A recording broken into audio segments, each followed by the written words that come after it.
raised in Canmore, Alberta, Chandra Crawford grew up skiing the famed terrain of the Rocky Mountains. She began competing in biathlon when she was 12 years old and switched to cross-country racing at the age of 16.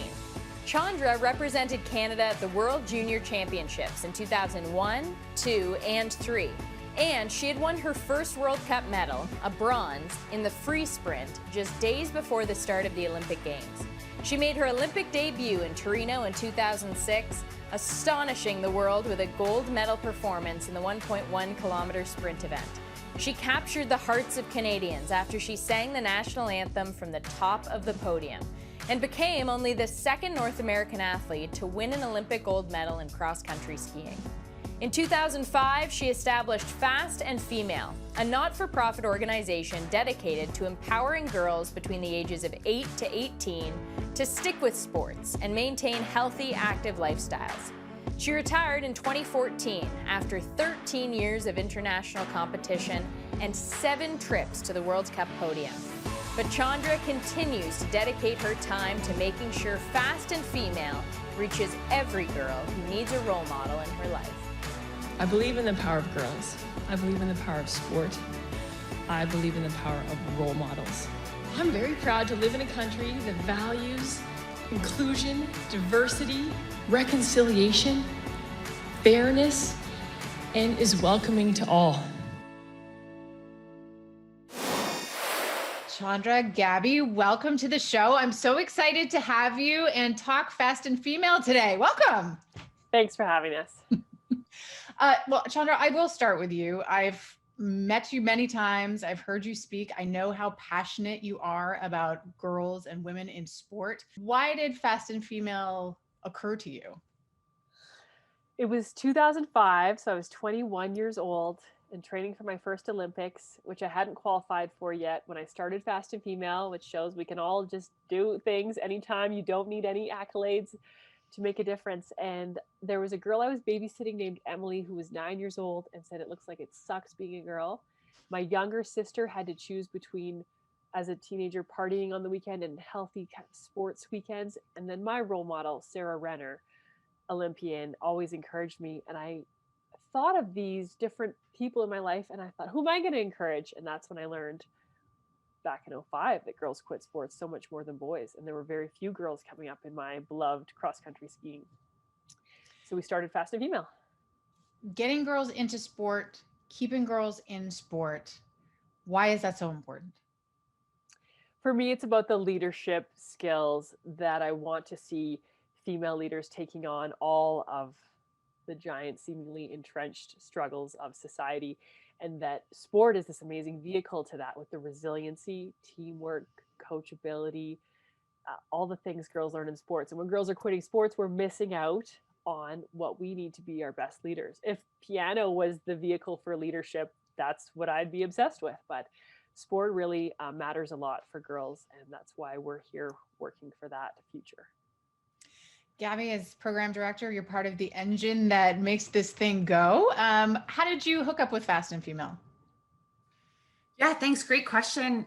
You know, sport played a really important part of my life. I was born and raised in Scarborough. My family's from Guatemala, and growing up, I had the opportunity to play recreational sport, play through school. And then it wasn't until university where I really started to learn about the different barriers that girls and women face in accessing sport and participating in sport. And I was really fortunate to be surrounded by such an incredibly diverse community in Scarborough, and being aware that the barriers really vary and are very different depending on kind of who you are, your racial and ethnic identity.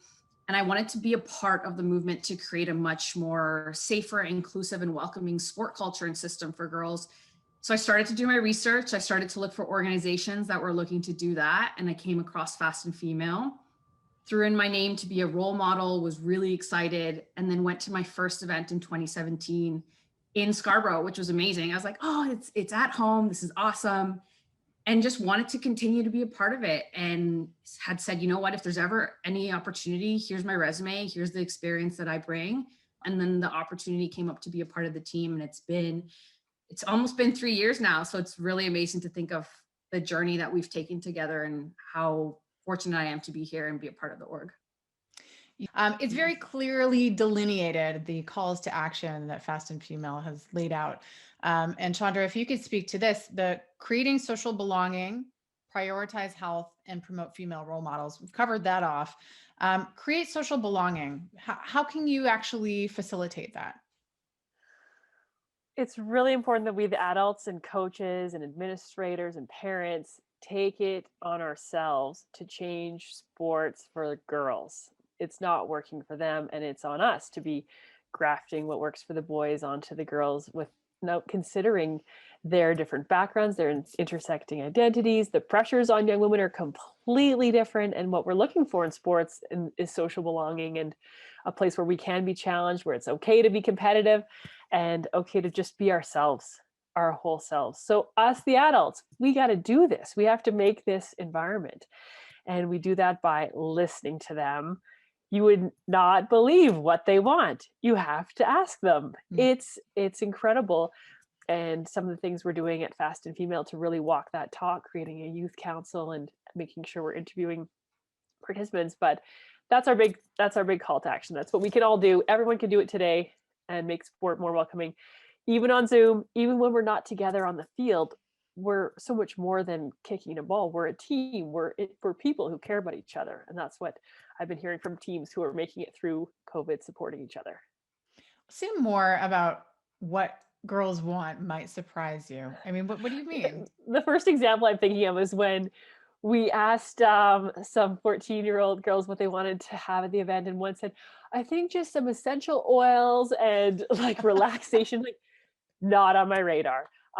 And all the different ways that girls want to engage. That coming to Fast and Female, which I designed myself for 100-watt extrovert, there's all these different ways that we want more smaller group work, more one-on-ones, more comfortable things. One thing that blew our minds was I felt so sad thinking, oh, everyone's alone at home doing our virtual events, dancing by themselves. And then we dug into the story of a young girl at home dancing away by herself and talked to her and her mom. They were loving it. She was probably too shy to have tried any of that stuff at a live event, and she was flourishing at home doing our virtual events, which we pivoted everything to virtual. So you have to just talk, like the assumptions I'm making, even after all these years, I'm missing it till I talk to them. Well, I think that's a really good way to lead into a discussion about learning. Obviously, Chandra, you started this when you're barely coming into your 20s. The world has changed. You have changed. You're learning as you go. And one of the things I've heard you both touch on is diversity, intersectionality. Intersectionality is a word we're hearing a lot now. To you, what does that mean? For somebody out there who's like, I keep hearing that, but I don't really know what that means. What is intersectionality? So, intersectionality is a term that was coined by Kimberly Crenshaw. And what it refers to is to understand the different intersecting social identities that each of us as humans, as individuals, represent. So, things that make us who we are, like our gender, our age, our racial and ethnic identity, class, citizenship, religion. It's like you take who you are and break it up into pieces of the puzzle that then make you as a person. And so a lot of times when we're talking about intersectionality, we might tend to focus on one aspect of an individual's social identity over others. And what Crenshaw spoke about is that you can't just look at individuals in one light. And so Crenshaw's example was looking at Black women, and that you can't look at Black women as just women or as just being Black, but being able to understand that Black women are both Black and women. And with those come different layers of oppression, marginalization, and the way that you experience and move throughout the world. So that's something that at Fast and Female, we're really looking at in the way we develop our programs, is taking an intersectional approach, a gender plus approach, to think about what makes these girls and these women who they are, and what are those key considerations that we need to be aware of that create a better, safer, and more accessible community and culture for them. I recently saw an Instagram post, and it was a statement from Fast and Female talking about the decision to stop using the term women with an X. And that really piqued my interest. And Gabby, I'm wondering if you can speak to this, because I'm wondering what did that arise from, and why was that decision made? Why is it important? Yeah, thanks for that. There's been a lot of conversations, especially in the last year. We're all very well aware of it, and a lot of overdue conversations. And language is a big piece of that. And we were really fortunate in 2020 to bring on board a new communications manager who's supporting our strategic direction, our social media strategy, and so forth. And when we were looking at our vision, we were talking about women, and we wanted to be really intentional to ensure that you could see that we were taking an intersectional approach in our programs and our development delivery. And so we had initially chosen to spell women with an X. And then March came, and March is Women's History Month. International Women's Day was a few weeks ago, and it brought forward some really important conversations that we weren't aware of. And it was the history of the spelling of women with an X. And I believe it came from the second wave of feminism back in the 80s, where the intention behind the spelling was to signify an intersectional approach, but was specifically looking at being more inclusive towards trans women and non-binary individuals. However, it was more of an assumption that was made that this is what this community wanted. And the community came back and said, no, we're women. Like, we just want to be known as women. Trans women are women, full stop. And looking at the makeup of our organization and those of us that are at the table making decisions, it is a table of cisgendered women that were making assumptions based off of a community that we do not represent. And we realized, we can't be just, even if our intent is good, the impact of what we're doing, that's what's important. That's the value and the focus. So we stopped, we reflected, and we said, you know what? Now doing this research and understanding why it was spelt this way and what the response was, we need to take a couple steps back. We can't just say this is the right way forward. We need to be able to speak to the communities that we're looking to target. So we wanted to be really authentic and open about what we were doing, not just do it under the table, change the spelling, because it's really easy to do that. And a lot of people do that. And we're like, no, this is an opportunity to not just call ourselves out, but get uncomfortable with the conversation and teach our community about this. This is why we're doing this, and this is why it's important for you to understand why we're doing it. Chandra, why is it so important to you to be transparent in this way? And also, well, I guess admit the shortcomings of the group, or the lived experience of the group is limited to a certain thing. Why is that crucial to you?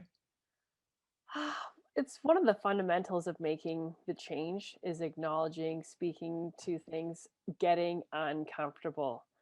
It's so important and valuable, acknowledging mistakes, learning, and then to be role models are everything. So when we're able to walk the talk and be out there doing what we can, that's critical. It's in our core values that we're walking the talk and doing everything we care about so deeply.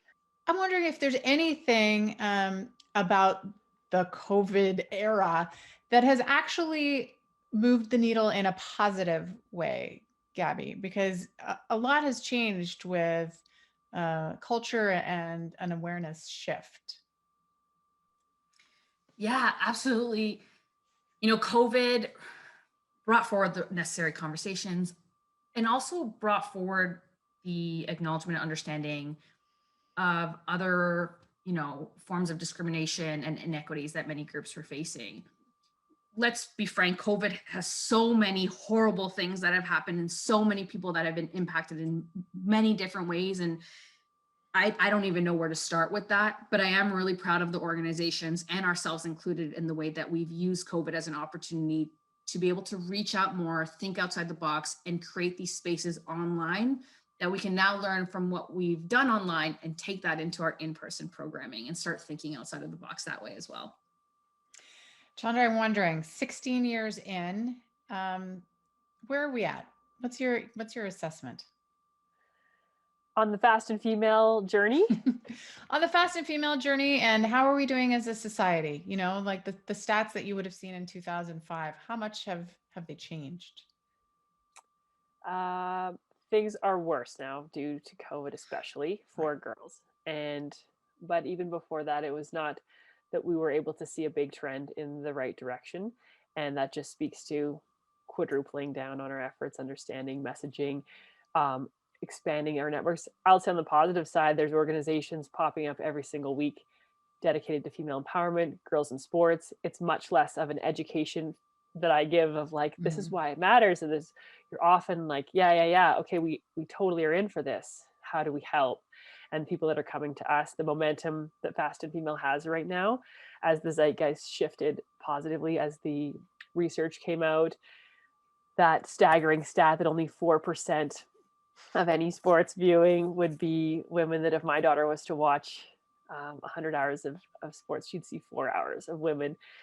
So where are we at? We're at the same time as there are movements on the zeitgeist. There are headwinds from COVID, but there's the social justice movement awareness, and we don't aspire to go back to normal. We don't aspire for things to go back to the way they were. Absolutely not. We are in the opportunity now to make a big shift in society. This is not going back in the box, and we're all so much more aware and working much harder. So I'm optimistic on what we're able to do from here on. Well, both of you, your passion is contagious. I wear my Fast and Female shirt proudly. So thank you for all you do. And Chandra, Gabby, thank you for joining us today. Thank you so much High for having five. us. Go for it. Go hard. Bye.